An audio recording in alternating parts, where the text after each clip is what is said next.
Shuddho buddho vimukta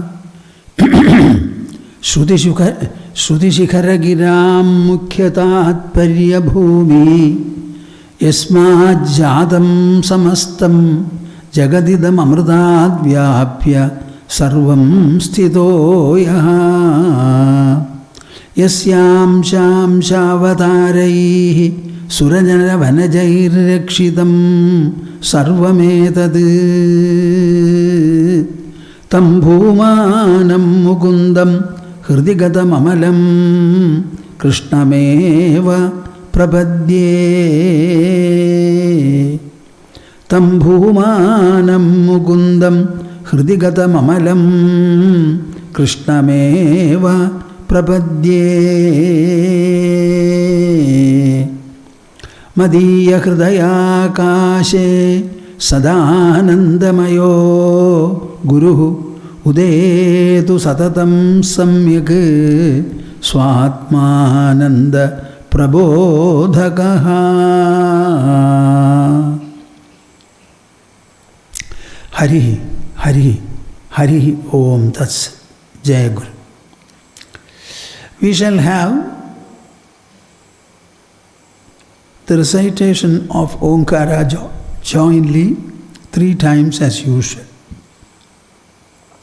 Interlock your fingers and put them on your lap. Sit comfortably erect, close your eyes and chant in such a manner that you feel that our joint ucharana, the joint recitation, permeates the whole globe, showering its benedictions on all creatures. Hari, Hari. Here we go.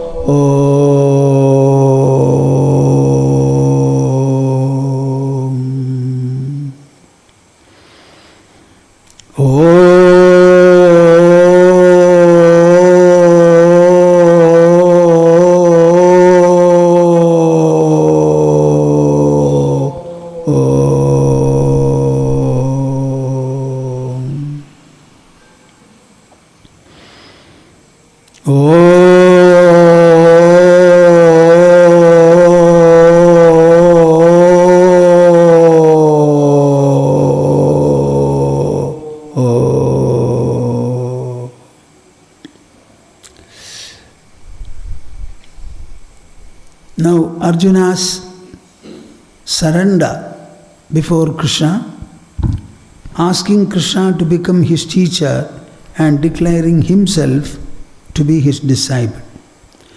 Karpanya dosho bhagata swabhavaha Karpanya dosho bhagata swabhavaha Pruchhami tvam Dharma sammudha cheta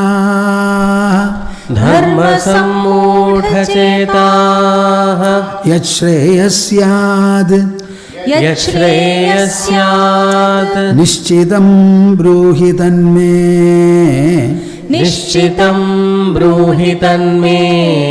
Shishyasteham Shadhimam Tvam prapannam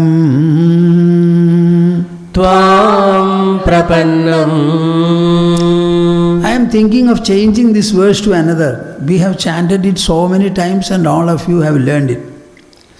I thought I will chant the next verse where Arjuna specifies that this is what I want. Here you instruct me. I am your disciple, he said.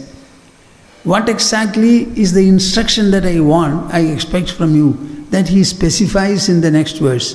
I was wondering whether I should make you recite that. You can offer your opinion. Now we are still discussing the 60th verse of the 2nd chapter. Yatato hyapi kaunteya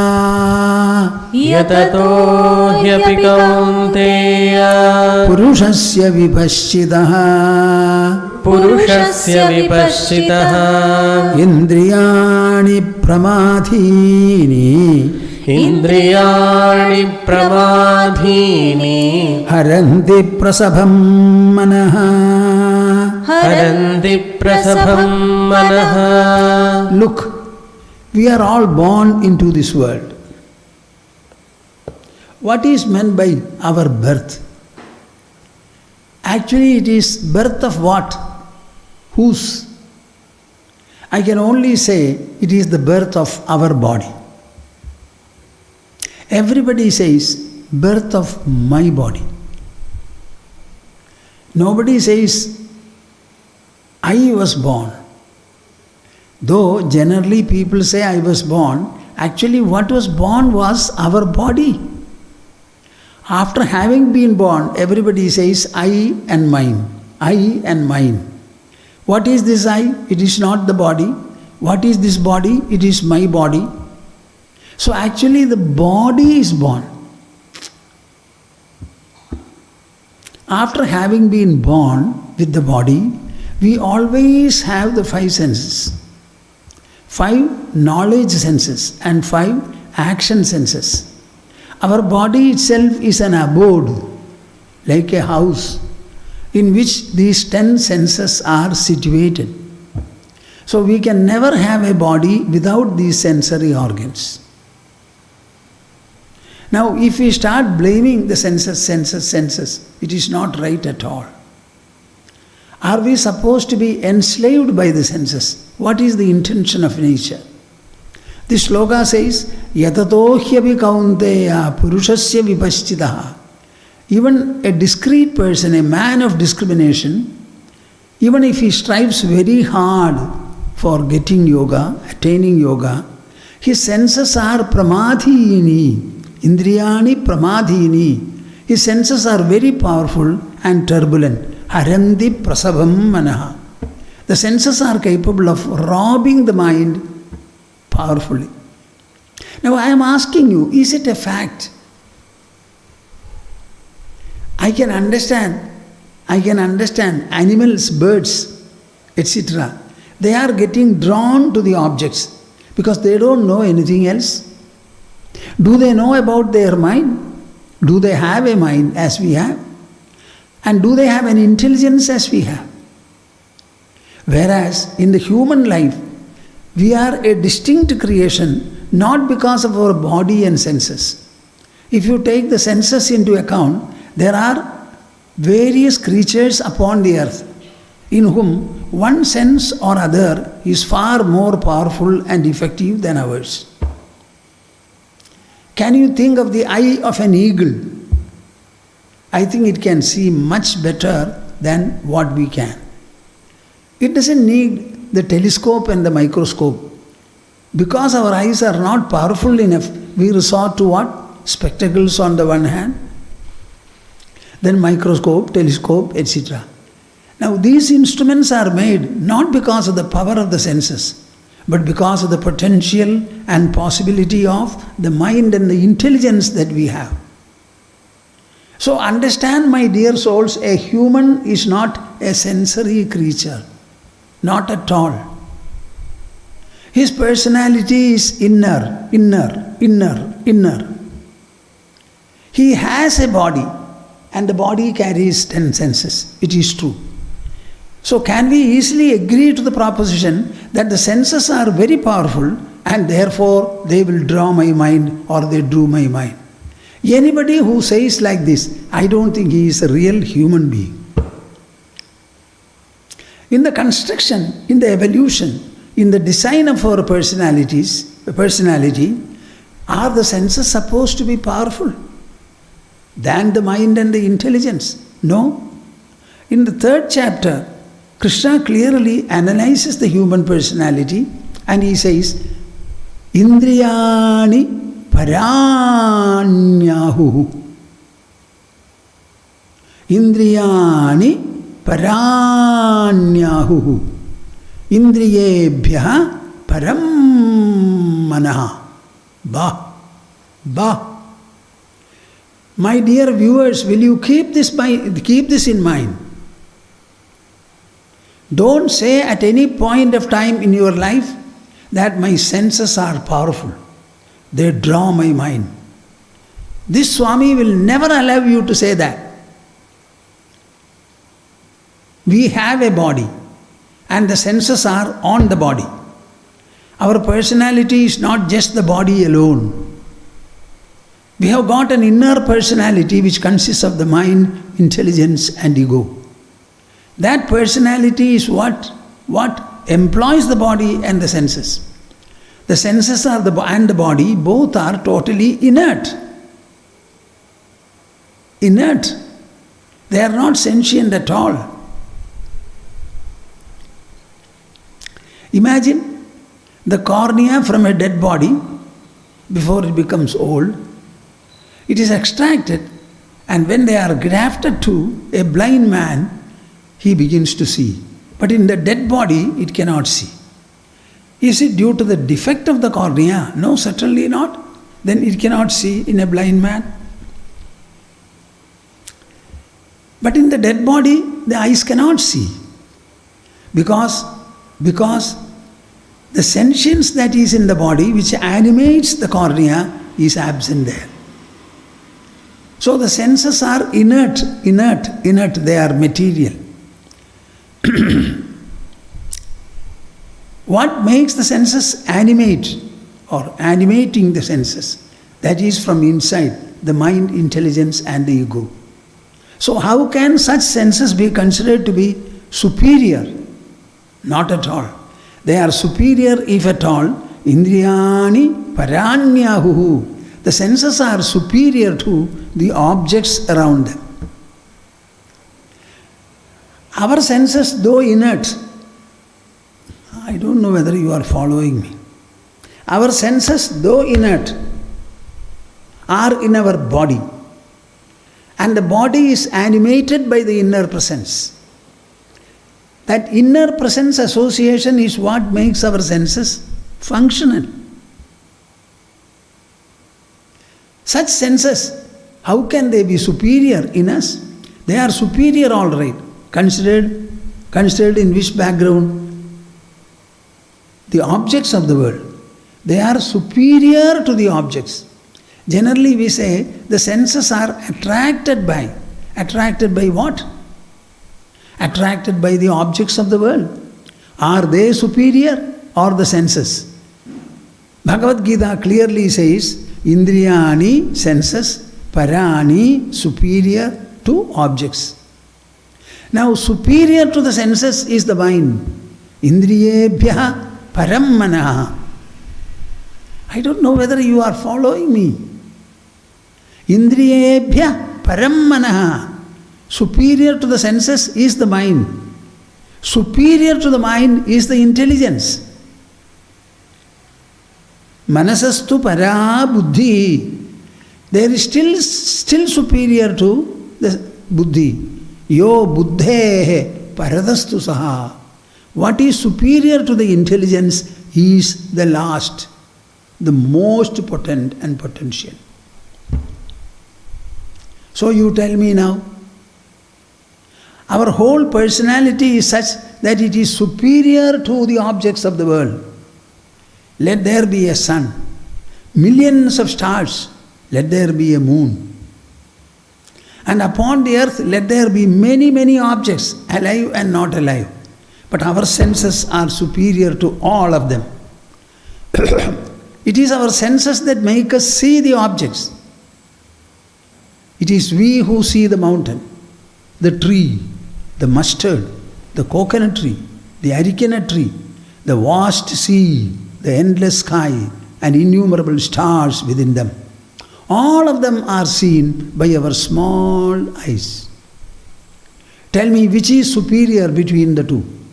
Are the objects, including the sun and stars, superior, or our senses which perceive them, which give them their existence and perceptibility? But for our senses, no objects or the world will have been seen by us. So our senses are superior to the objects. Their superiority is only with regard to the objects they perceive. But compared to the mind and the intelligence, the senses are not superior. Now you tell me, are you a mental and an intellectual person, or are you a sensory creature? You should answer my question. Don't be shy and don't be reluctant. Our senses are instruments for helping us. Just like when we become old, we use a stick to help us. In the same manner, the senses are only instruments which are helping us, helping the mind to do its function. So the mind animates the senses, activates the senses, employs the senses, as a result of which they help the mind to take perceptions, to have perceptions. And where are the perceptions taking place? Certainly not outside or in the level of the senses.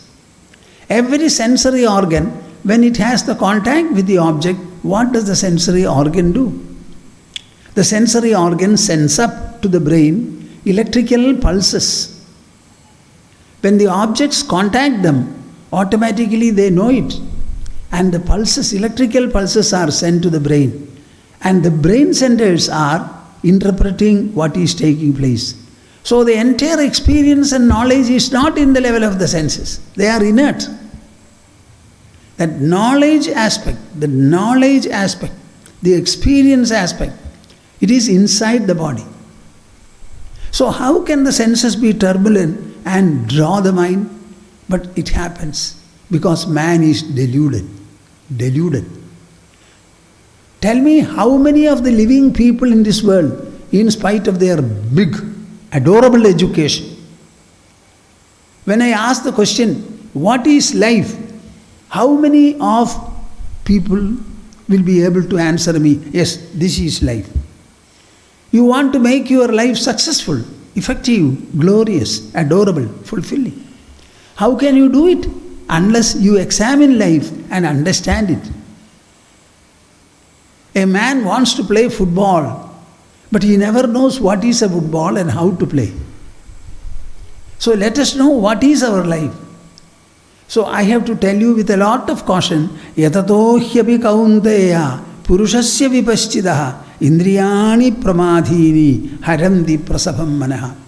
Nonetheless, people are deluded by the senses, and they are able to attract, forcefully take away the mind. But is it the real position? No, not at all. Let our eyes be very healthy. Let the ears also. Equally the nose and the tongue and even the skin. We want them to be functional. And we want them to be friendly with us. We never want them to overwhelm or overtake us.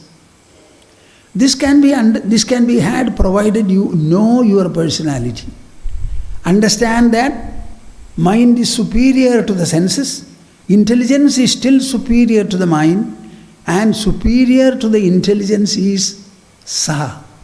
That which you denote by the term I, that supreme, ultimate reality,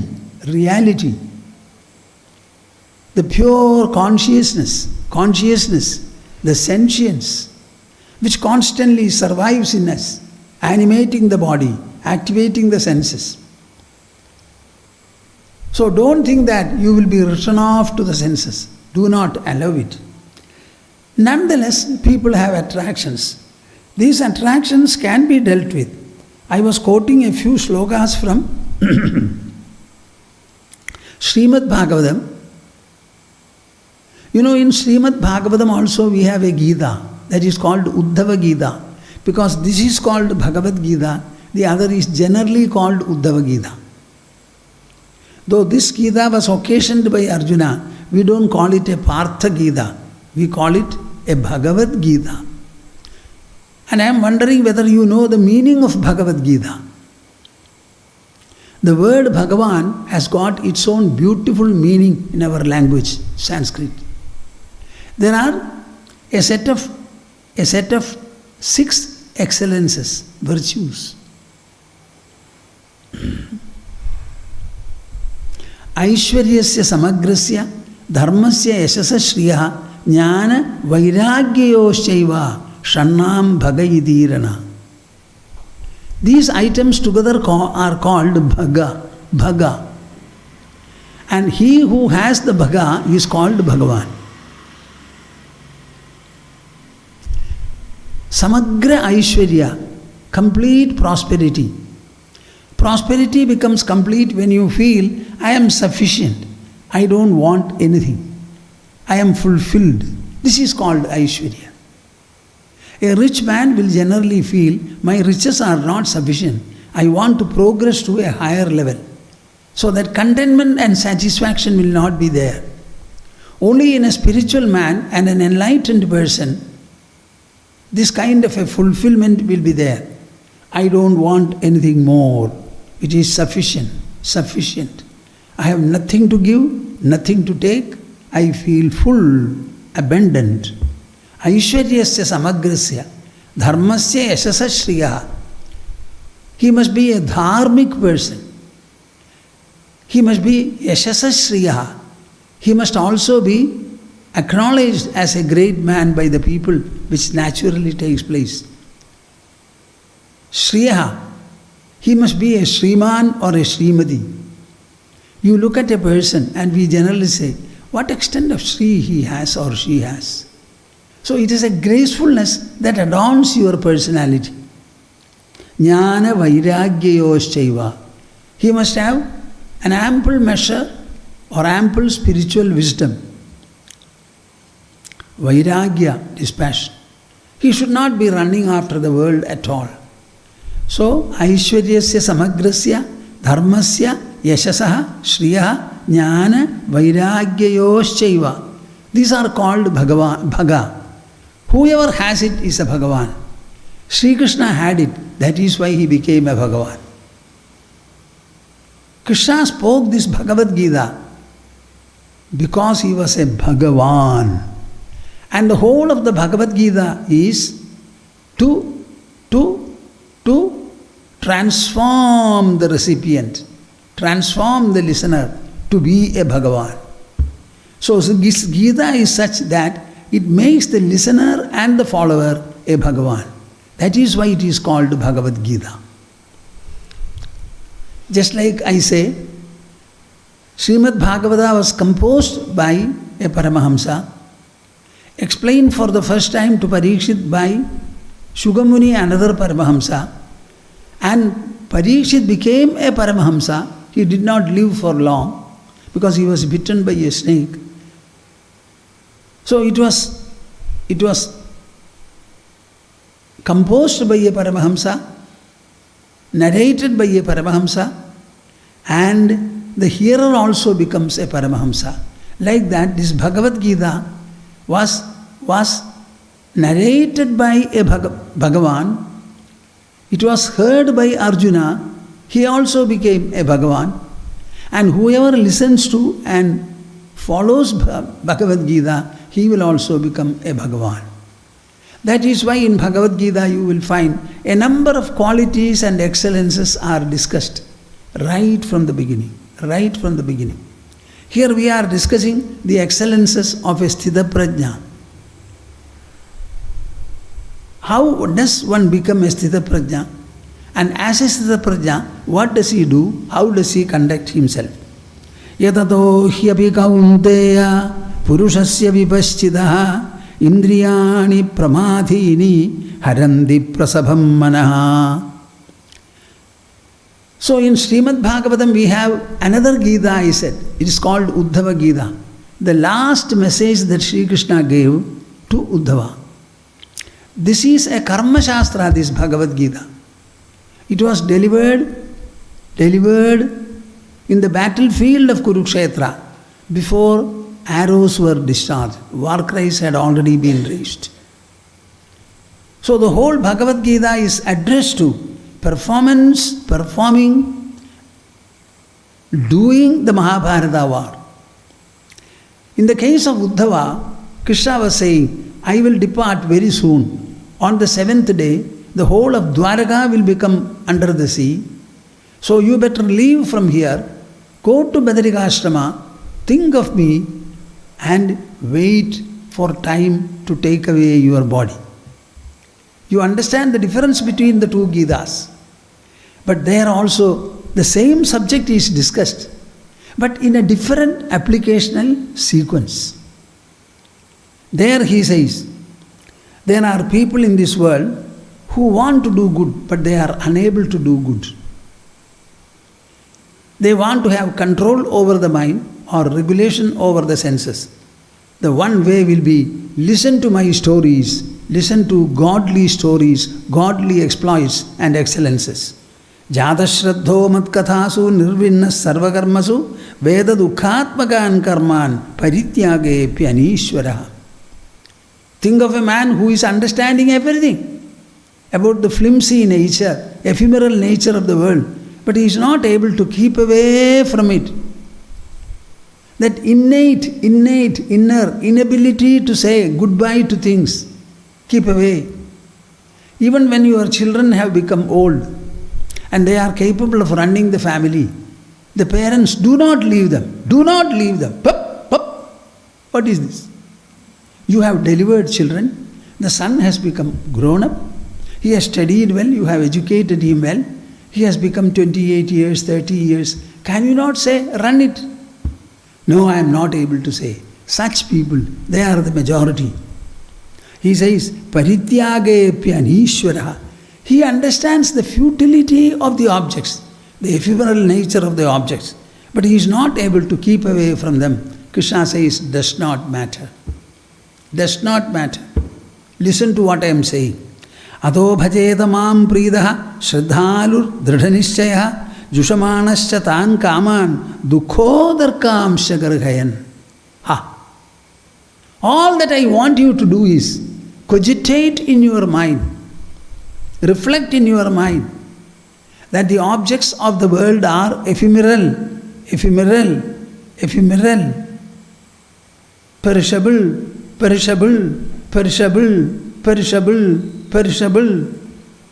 Go on saying this. Reflect upon them repeatedly. Oh, these are stimulating things. They are not good. I want to be away from them. I want to be a mental person, an intelligential person, a spiritual person. I want to have my delight within me. These delights also are really produced by the mind. Think in this manner. So the extent of thought, the extent of cogitation, the extent of reflection, rumination, introspection, this is what matters. Proktena bhakti yogena bhajato ma asakranmune kama hridaya nashyanti sarve mahi hridisthite. Proktena bhakti yogena. Whatever I have said in the way of the bhakti yoga, go on taking to me. Go on worshipping me. Not necessarily with flowers. My remembrance is sufficient. Thinking about me, reflecting upon me. Try to think of the glories, exploits, excellences of all that I have done. When the mind is thus reflecting upon, ruminating upon, introspecting over either God or the Supreme Truth, you will find that introspection is what matters. The enjoyments are not for the senses. When you see a pleasurable object, don't think that the eyes enjoy. Experience belongs to the mind. Enjoyment is not in the sensory level. Senses are inert, insentient. Experience is inner. It belongs to the mind. So in the mind level, you fill it with this introspection. Kama hridaya nashyanti. My dear viewers, are you hearing me? Kama hridaya nashyanti. The desires which are dwelling, which are crowding the heart, nashyanti. They totally get exterminated. destroyed, attenuated. They become extinct. The desires are not sprouting in the eyes, in the ears. The abode of desires is the mind, is your inner realm. Sarve mai hridisthide. All the desires residing in the heart, they completely become destroyed. Bhajado ma asakran munehe. Provided you are able to constantly, repeatedly, incessantly, ceaselessly, continuously, unbrokenly thinking about me.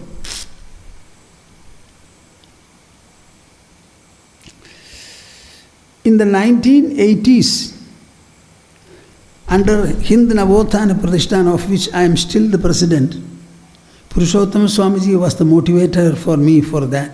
But for him, I would not have been involved in those things. About 25 kilometers away from 45 kilometers away from here, there is a place called Shornur Cheruduriti. There was a Shiva temple. That temple remained locked for more than 5 years. So Hindu Navothana Pratishthan, when it was formed, we made a declaration. Whoever has any problems in the pursuit of Hindu Dharma, if you let us know, we shall try to help and resolve the problem. So the temple belonged to its own people. So that person, an old lady, came to Vyasata Pavanam and then said, my temple is remaining locked for more than 5 years. This is the reason. The refectory of the temple where devotees are generally fed, it's a huge longitudinal hall. That was usurped by a cooperative society which was adjacent to them, and it was converted into a hospital ward. They were running a hospital. So when they used it for hospital purposes and blood started falling there, they had to close the temple. So the temple was closed 5 years. So when they came and reported to us, Purushottam Swamiji said, okay, we shall try, told me. We went. We conducted a Vishnu Sahasranama Yajna in the temple, which was never used for 5 years. So we did some clearing operation, and the first thing we did was a Sarvajanik Vishnu Sahasranama Yajna. And following that, we declared we will start an indefinite Upavasa. So when the Upavasa was declared, I told Purushottam Swamiji, I will undertake the Upavasa on one condition from my side. We should not be disturbed. Our Upavasa is indefinite and we should be allowed to continue the Upavasa. No persuasion to the contrary should come in between. No persuasion to the contrary should come in between, either by law or by social persuasion. So the Upavasa date was declared. There was 1 week to go. I told Mataji Sulabhadevi, who was here at the time, Mataji Sulabhadevi, my dear mother, I have to start the Upavasa after 7 days. You know, we are all used to taking very good coffee. Generally we take 2 coffees, one in the morning, another in the afternoon by about 2 or 3 o'clock. Our coffee is a very good coffee. It's all milk in which 1 or 2 spoonfuls of coffee decoction will be poured, sugar also added. That 1 glass of coffee will sustain us. No breakfast is required. And we generally have our meal between 10 and 11 o'clock.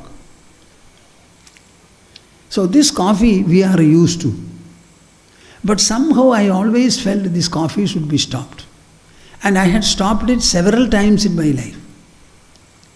Now in the ashram, whenever I suggested, I would like to stop this coffee. You know why? Suppose I don't drink it, it has become an addiction. So that addictional defects were there. What was the defect? Early in the morning we get up. If you don't take coffee, that energy and enthusiasm will not be there. And in about an hour or two, headache starts.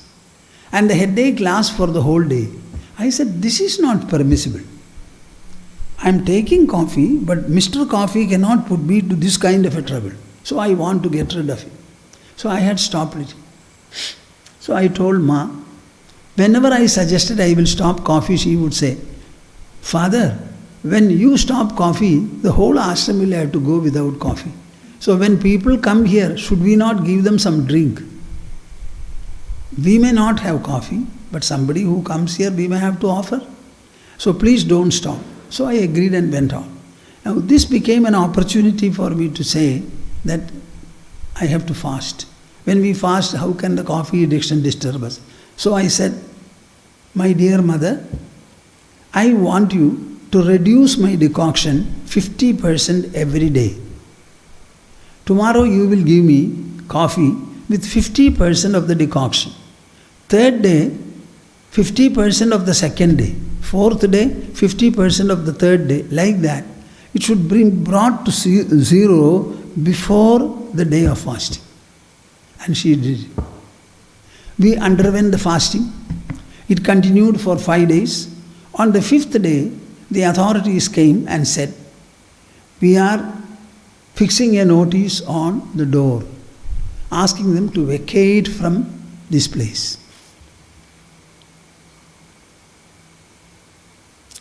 So our fast was concluded in this manner.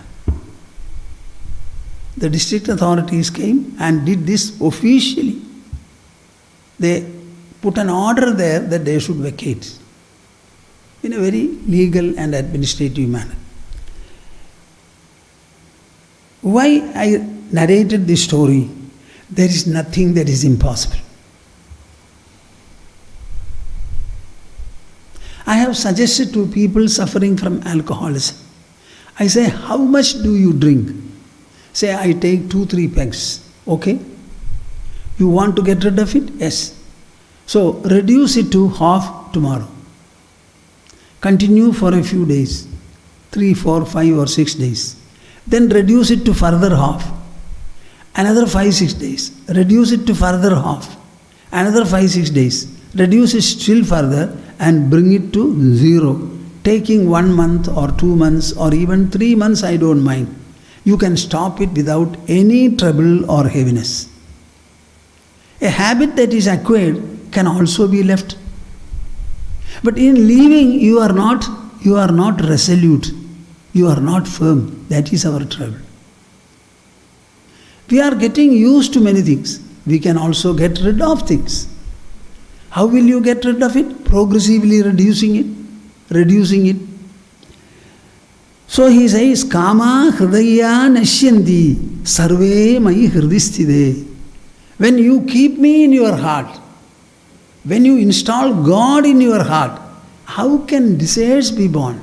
Does God desire, you tell me? If God doesn't desire, if you make your heart the residence of God, how can the heart desire? Why don't you become God? Rather than praying to Him, become God, feel God. Everyone is a son or a daughter of God. The son of a rich man is rich. The son of a poor man is poor. Tell me, son of God, is he not godly? My formula is very simple, my dear souls. All of you are fools, number one. Because you are not able to understand the simplicity of the whole process. You will agree the world is God's. Why don't you agree you, a product of the world, is also God's? What do you mean by God's? An ornament is made of gold. What do you say? This is a golden ornament. Similarly, you are a godly man, a godly woman, a godly son, a godly daughter. I am a godly son, godly son, godly son, godly daughter, God, God, God, God, godly son, godly daughter, God, God, God. You go on saying this and see what happens. Are my viewers ready? At least half a dozen of you start saying this for hours in a day and tell me what happens. Don't say that devotion is hard, spirituality is hard. Your heart is hard. You have got a granite heart. You have got a stony mind. Never blame the subject. Blame the practitioner. I have a devotee. He was working in the customs. He left the customs job. He wanted to serve the people. Very fast speaker. He will speak very, very fast. One day he called me, Swamiji,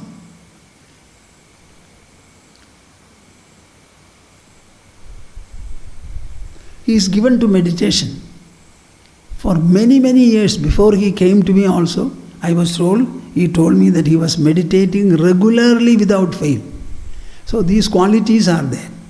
One day he telephoned me, Swamiji, I don't feel I have commitment. I have dedication. I don't think I have. Exclusiveness, perseverance.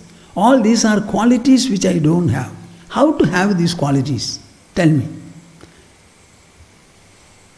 I said, my dear son, it is very simple to have these qualities. Will you listen to me and do what I say? Yes, whatever you say, I will do. I said, what quality you first want to have? I want to have commitment. So I say, go on saying commitment, commitment, commitment, commitment, commitment. I want to be committed. I want to be committed. I want to be committed. I am committed. I will only be happy with commitment. Commitment, commitment, commitment, commitment, commitment, commitment, commitment, commitment, commitment. Thousands and thousands of times. Never ask me why and how. Simply say this. He started to say, and he said, Swamiji, commitment has grown in me. I said, I am going to take the next quality, dedicated, dedicated, dedicated. Thus, one quality after the other, he started developing.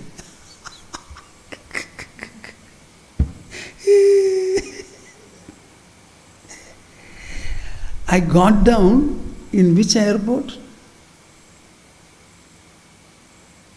Delhi or Bombay, somewhere I got down. Then some customs officers also were there. When I got in the car, he was with me, so he received me also. And he said, Swamiji, here is X. I told him what you have told me.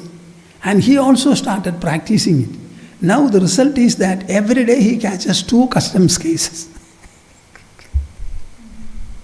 All the other officers are not able to catch anybody. But he every day often catches 2 people. I said, it is so. See, when you want to improve your health and enhance your faith, what do? When people are very weak and they lack weight, you know what I tell them? I will give you a prescription. What is that prescription? Take all the vegetables you like, but take nutritive vegetables. Value them properly and take them. Not this potato. Say, carrot, beetroot, cauliflower, cabbage, capsicum, beans, all these things, as many as you want, take them. Put salt. Whatever other things you want to add, boil them. And after boiling well, anything that you want to your taste, mash them in a mixer. Very well, completely mashed. And it should be kind of a pulpy or non-pulpy, whatever you like. 1 glass you take in the morning, forenoon, about 8 or 9 o'clock. Another glass you take at about 5 o'clock, 6 o'clock. You will find the whole weakness disappears and you become energetic. Try what happens. But you must put all the vegetables. Preferably, you also add that green.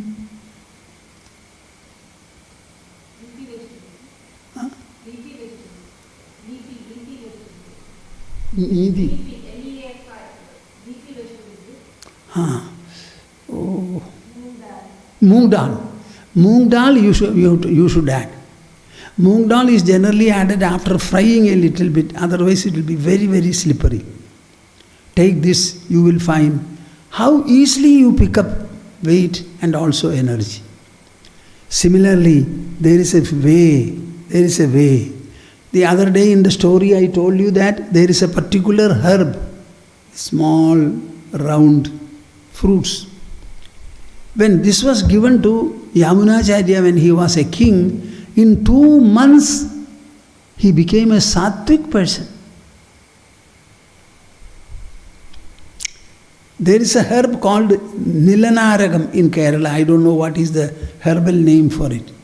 If you start taking it, you will have experience of samadhi, they say. I have not tried it. And I don't want to try. Because my samadhi is not depending upon this herb. I don't want. So everything is there in nature, but we don't know and we don't use. Our senses are not supposed to trouble us. Our senses are supposed to help us. See, you have given me a good thing to read. My eyes should be able to read them well. So, are my eyes a help for me or it's a hindrance? Similarly, your mind is a hindrance. A greedy mind can be made very graceful. And what is the length of practice? According to us, we say, for every Tom, Dick and Harry, it is only maximum 12 years. For the best and sensitive person, it is 3 years. For the mediocre kind, 6 years. And 6 years, not the 24 hours of the day. Everybody is a professional, you will have your work. 1 or 2 or 2-3 hours you spend in spiritual sadhana, that's all. More than sufficient. 2 hours will be a good deal. Proktena bhakti yogena bhajado masakritmunehe kama hridaya nashyanti sarve mahi hridisthite. When I am dwelling in my heart, I will not allow desires to grow. I am myself fulfilling you. I will give you everything that you want. Everything that you want. With all the things around you, you will never be contented. With nothing around you, you can be floating in the ecstasy of the heart. So when I am dwelling there, sarve mai hridisthide, kama hridaya nashyanti, all the desires born of the heart completely get exterminated. At the same time, sensory control and regulation are very important. Tavajjidendriyo nasyat vijitanyendriya puman najayed rasanam yavad jidam sarvam jiderase. Ba. Tavad jitendriyo nasyat. Jitendriya is a very good, beautiful, cultured expression. What is that? A man who has control or moderation over his senses. A sense-regulated man. One will not become a jitendriya, vijidanyendriya puman, unless his senses are sufficiently overcome by him. No sense will be turbulent and no sense will be able to rob him. Najayed rasanam yavad. What is the first taste? No, not what is the first taste. When a child is born, first of all it has the touch of the atmosphere. The next sensory organ to work in it is maybe ear. I don't know whether its own cry. It cannot be called a cry.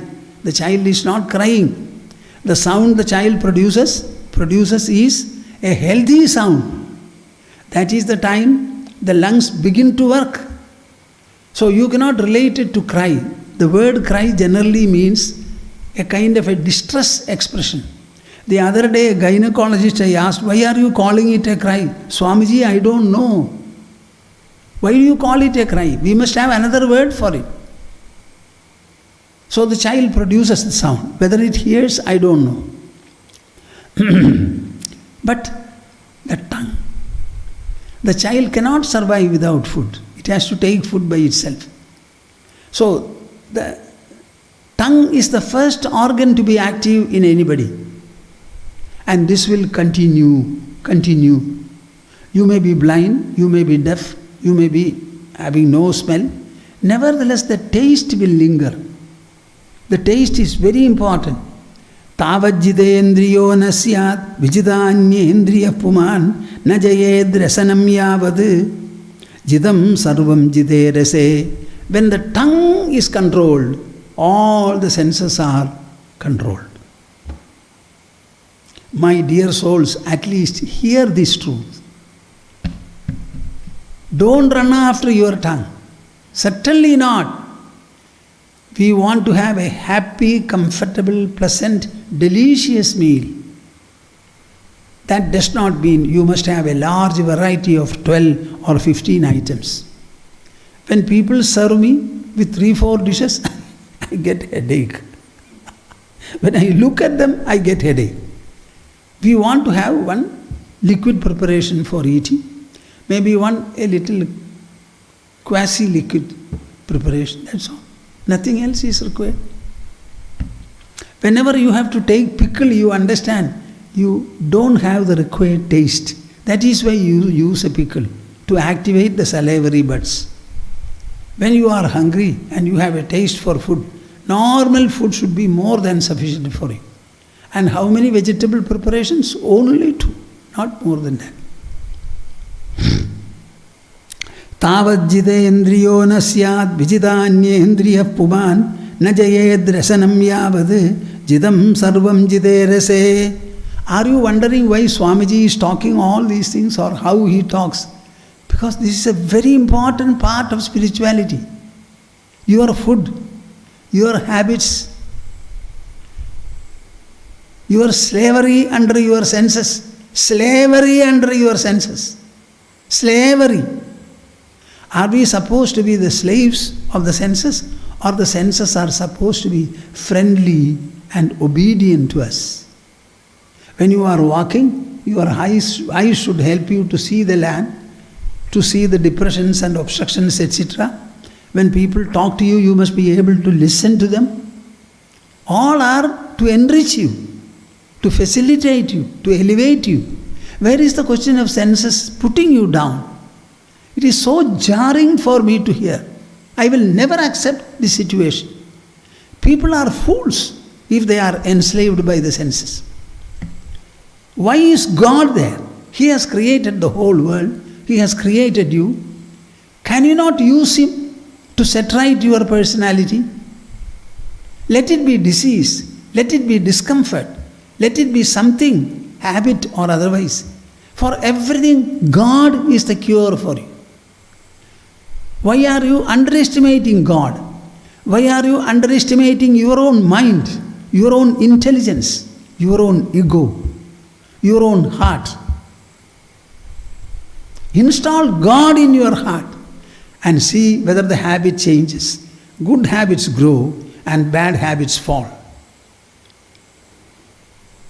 Sense regulation is very comfortable, provided you know about it. Our senses are inert. And the mind alone is the cause and source of all the sensory activities. So the senses which depend upon the mind, whose functions are possible only because of the mind, and the mind being within you, superior to the senses. My dear souls, can you give me a logical explanation to substantiate your sensory slavery? Senses are weak before the mind. Weak before the mind. Inferior before the mind. Mind is superior. Read Bhagavad Gita. Assimilate the message. Understand its sublimity. Understand its divinity. Understand its potential, magnitude, magnificence. I first read Bhagavad Gita when I had chicken pox in Calcutta during my official life. That made me huddle myself in the room, closing the door, opening only one door and window on the other side. And there was severe headache. People used to say, I should not look at the mirror because you will see the pox formations. So I looked at the mirror. Oh, the whole face, forehead, etc., almost red. Okay. I was having headache. So I took a towel, tied it around the forehead, tied it very tightly, and opened the book of Bhagavad Gita. Started reading. First time, when I started reading, it was very interesting. Initially it was Duryodhana explaining both the armies to his teacher Drona, and finally telling him, Bhishmameva abhirakshantu. My dear teacher, you are a great warrior, I know, but I don't want you to take any initiative. Only make sure that my grandfather is safe, that's all. Bhishma felt unbearable about it. So he immediately raised a lion's roar and blew his conch. All people started raising the war cries, etc., etc. Then Arjuna went, asked Krishna to take the chariot in front so that he could examine the army, and suddenly crumbled. Krishna begins to admonish him, and finally the real Upadesha started. Ashocyan anvashochastu. But what? I wondered. Ashocyan anvashochastu. Krishna is telling Arjuna, my dear Arjuna, you are grieving over those who should not be grieved at all. What? Arjuna's grief was wrong? He should not have grieved? This is what Bhagavad Gita says, the great Krishna says. It caught on to my brain, my heart. Then I proceeded fast. Then I came to the portion. Achedyoyam adahyoyam akledyo shosyevacha nityah sarvagatasthanu achaloyam sanatana. I wondered, what? What? I thought I only have a body. Now Krishna says, Bhagavad Gita says, I carry a soul other than the body. And what is the soul? Achedyoyam. It cannot be cut by any weapons. Adahyoyam. It cannot be burned by fire.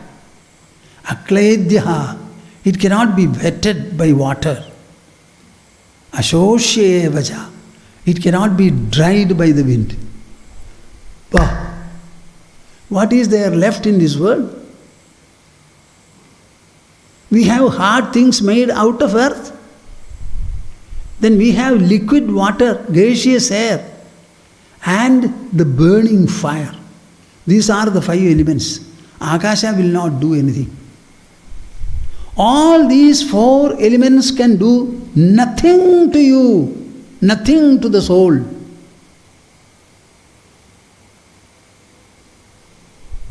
I cannot be acted upon by fire, moistened by water, dried by wind. Achedyoyam adahyoyam akledyo ashosyevacha.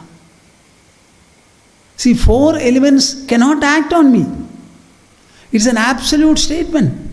In the whole creation, only 4 elements are there which act upon each other. The solid earth, fluid water, gaseous air, and the energy called heat and light, fire. For all these 4, I am impenetrable. This is what Bhagavad Gita says. And that too in the battlefield. When Arjuna crumbled, to arouse him, awaken him, bring him to his normalcy, take his Gandiva back and make him fight. So this is a formula for living in this world, acting in this world, be vibrant in this world. This is an interactional science, an interactional formula, an interactional sadhana.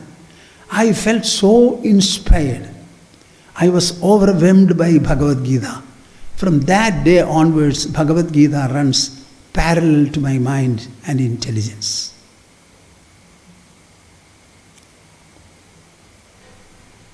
I am infused by Bhagavad Gita.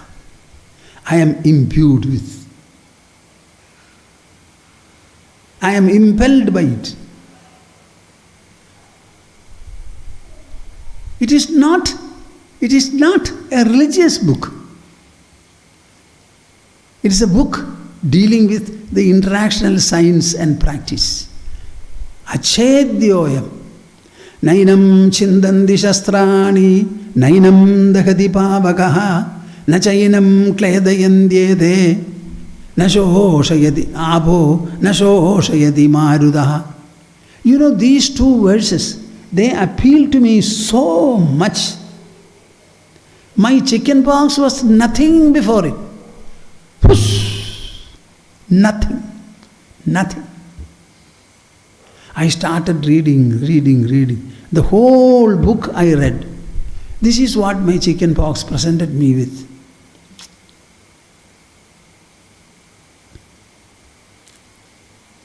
That Bhagavad Gita says what? Senses are not your enemies. Nothing is unfriendly to you.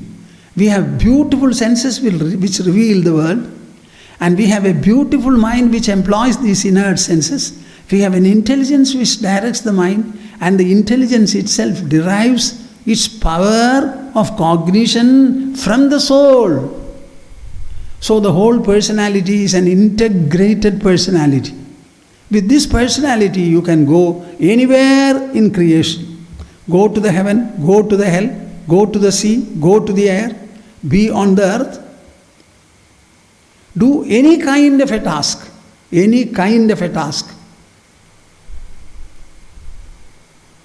There is nothing that is enervating, degenerating. What are you speaking about? Even the body is made by the soul. Because it is made by the soul, it is as divine and spiritual as the soul itself is. What is there unspiritual? Anywhere. Nowhere is anything unspiritual. I always ask you, I am asking you, the viewers, tell me this very moment, are you material, physical, or are you spiritual? If you say I am a physical being, then you would have been dead. If you are only physical, you will not be alive at all. The physical body is animated by the spirit, by the soul. You are the body animated. So the animation is what I find in your body. I see the living body. That livingness does not belong to the body. It belongs to the soul. And that is spiritual. The very fact that we are living makes us spiritual. Everybody is a child of God. You are godly first. Then only you are of the father and the mother. You are godly first.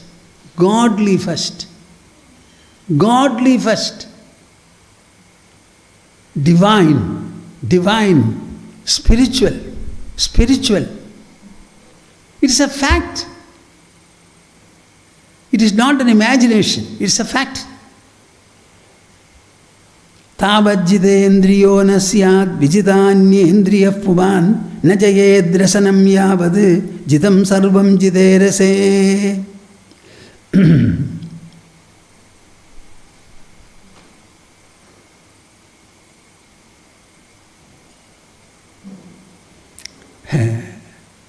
Srimad Bhagavata is a great text, as you know. It has got a Mahatmya portion in front. That Mahatmya is given in Padma Purana.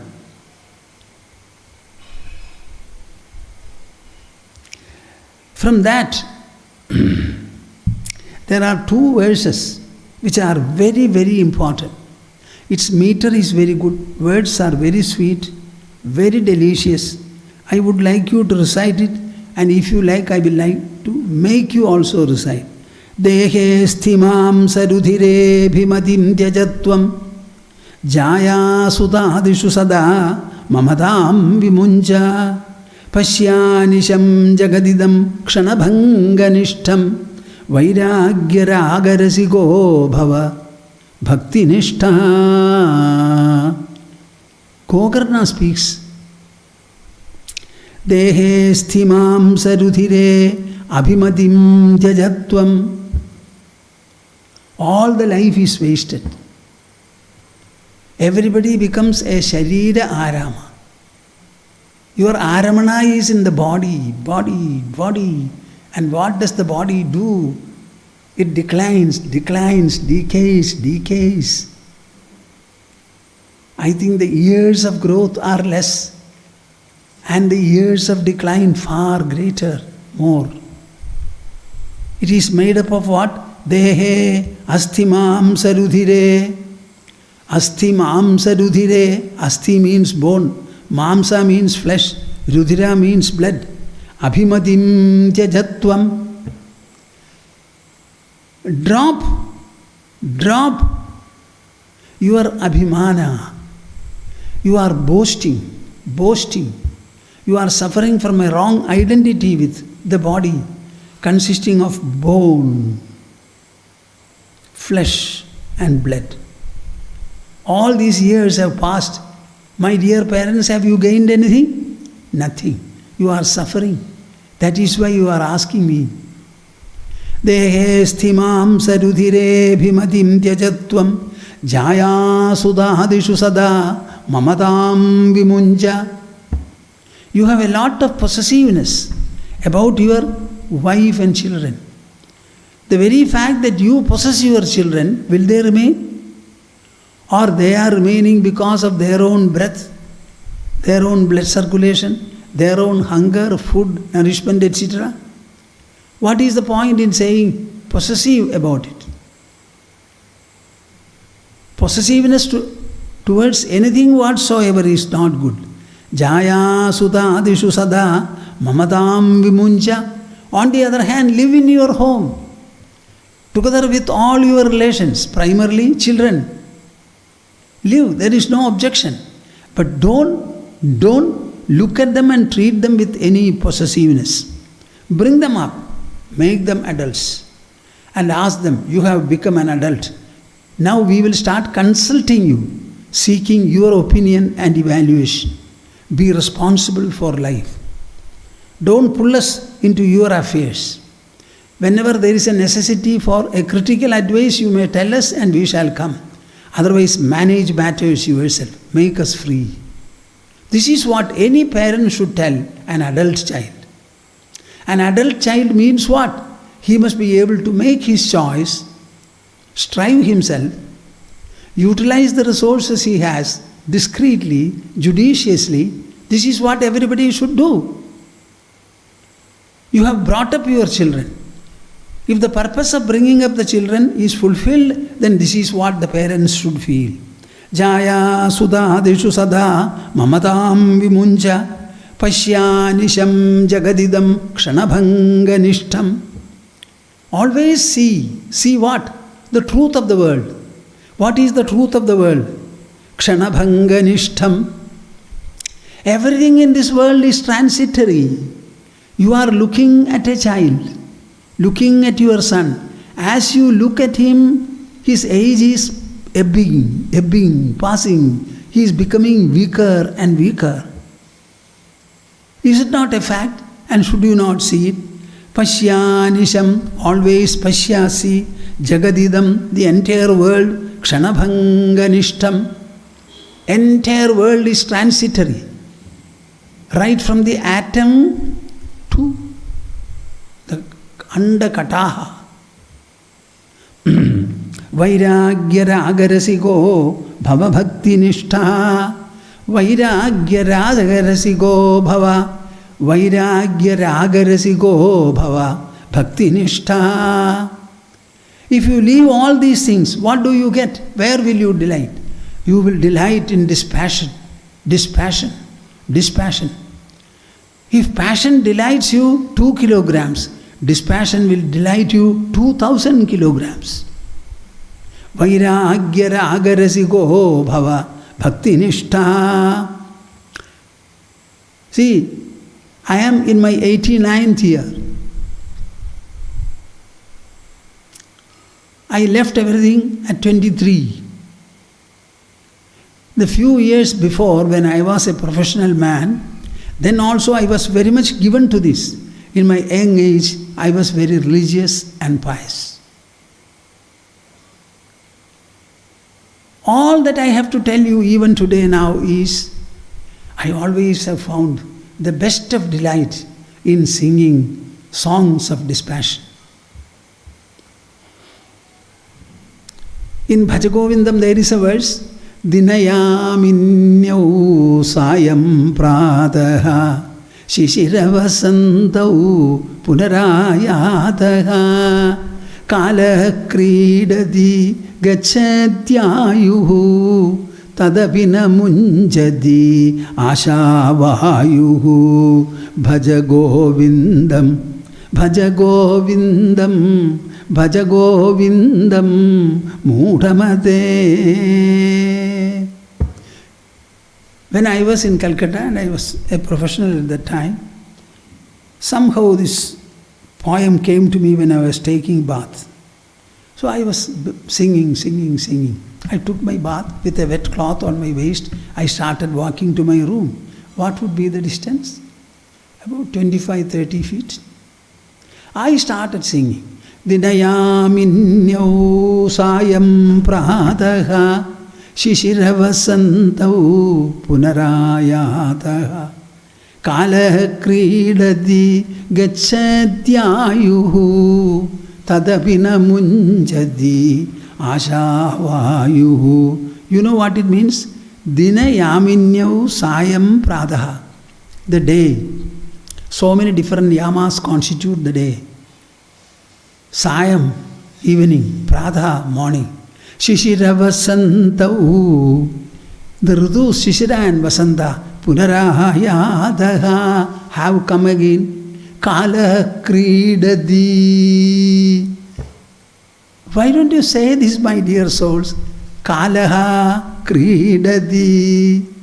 The one factor which goes on playing here, birth or death, prosperity or adversity, it is the passage of time.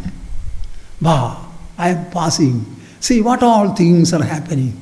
Go to a busy platform, a railway station, and see how people run about, go up, come up. Simply sit and watch. You will feel like laughing and smiling. The actions of people, the concerns of people, the various kinds of movements, expressions. Kala kridadi gachatyayuhu. Our lifetime is ebbing. Tadapina munjadi ashavayuhu. The wind of desire, we are not able to leave. This one sloga, even now I delight, I rejoice. Tell me, what makes me rejoice in this? Vairagya ragarasiko bhava. Somehow my mind was given to rejoice in dispassion. Rejoice in dispassion. I don't think when I describe God, I have so much of delight. Even now.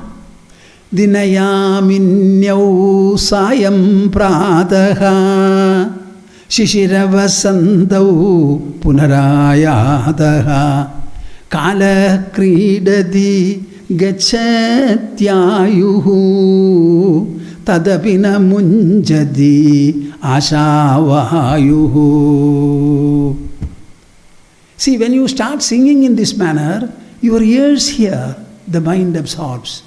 It generates the sound, it also absorbs the message.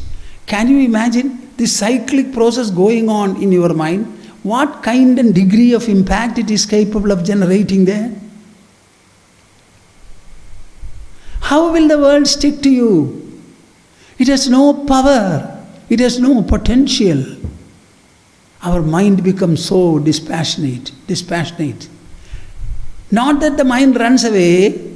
I left Calcutta and I was all the more in the world. What extent of work have I done? At least I will say 2 people's work I have, person's work I have done. Going here, going there, talking here, hope, chip. Even now, beautiful things I write. I am not able to write on the computer. I get pain on the shoulder. So I started writing. The hand also, to some extent, the letters do not come because I have never written for so. English I have never written for 70 years. All on typewriter. Malayalam I had very few occasions to write, but now so many books we have written, so I used to write. Now after getting the computer and I learned Malayalam entering also, it is not. So the hand is not used to. Even then, in the past 2, 3, 3, 4 days, I have written about small letters, A4 sheets, about 25 or 30 sheets. I have written 3 beautiful presentations. The 4th, I again have come to the computer. Vairagya ragarasigo bhava bhakti nishtaha. I would like you to recite it, though we are a little late. Aravindan. Dehe sthimam sarudhire. Dehe sthimam sarudhire. Abhimadim tyajatvam. Abhimadim tyajatvam. Dehe sthimam sarudhire. Dehe sthimam sarudhire. Abhimadim tyajatvam. Abhimatim tyajatvam. Jaya sutadishu sada. Jaya sutadishu sada. Mamatam vimunja. Mamatam vimunja. Jaya sutadishu sada. Jaya sutadishu sada. Mamatam vimunja. Mamatam vimunja. Pashyanisham jagadidam. Pashyanisham jagadidam. Kshanabhanganishtham. Kshanabhanganishtham. Vairagya ragarasigo. Vairagya ragarasiko. Bhava bhakti nishtha. Bhava bhakti nishtha. I want to know whether you like this or not. At least understand, Bhoomananda Swami likes it. He likes it. He relishes it. Any time. Suppose I were on my bed and my body is to fall, I would like somebody to recite it so that I could listen to it. So beautiful. I have never found anything in this world as delicious, as nectarine, as a panacea as this. Dehe sthimam sarudhire bhimadim dyajatvam. Jaya sutadishu sada. Mamatam vimunja. Pashyanisham jagadidam kshanabhanganishtam. Vairagya ragarasigo bhava bhakti nishtha. A son telling his mother. A son advising his mother, instructing his mother. What a wonderful land is ours. My dear souls, I want every one of you to esteem our holy land. This is a great holy land. Holy land. A land of austerity. Austerity. A land of sublimity. A land of inner spiritual magnificence. Magnificence. A land that generates constantly the inner sufficiency and abundance. We will never be defeated in this. We will always be shining as the super best in the world. What kind of a wealth is this? It has already survived for countless millennia. Millennia. If a memorial had been erected, it would have perished long, long back. Prehistoric, still survives without a change of letter or a syllable, only because generation after generation loved it, learned it, memorized it, imparted it, and perpetuated it. Other memorials cannot be preserved like this. Please understand this. Okay, I shall stop now. Okay, we shall conclude the session. Samvedyavarjidamanuttamameghamadyam Samvitpadam vikalanam kalayan mahatman Hridyevatishta kalanarahida kriyam tu kurvan agartrapadamehitya shamodhita shri kurvan agartrapadamehitya shamodhita shri. Hari, Hari, Hari. We shall have the concluding Omkara. Join me. Om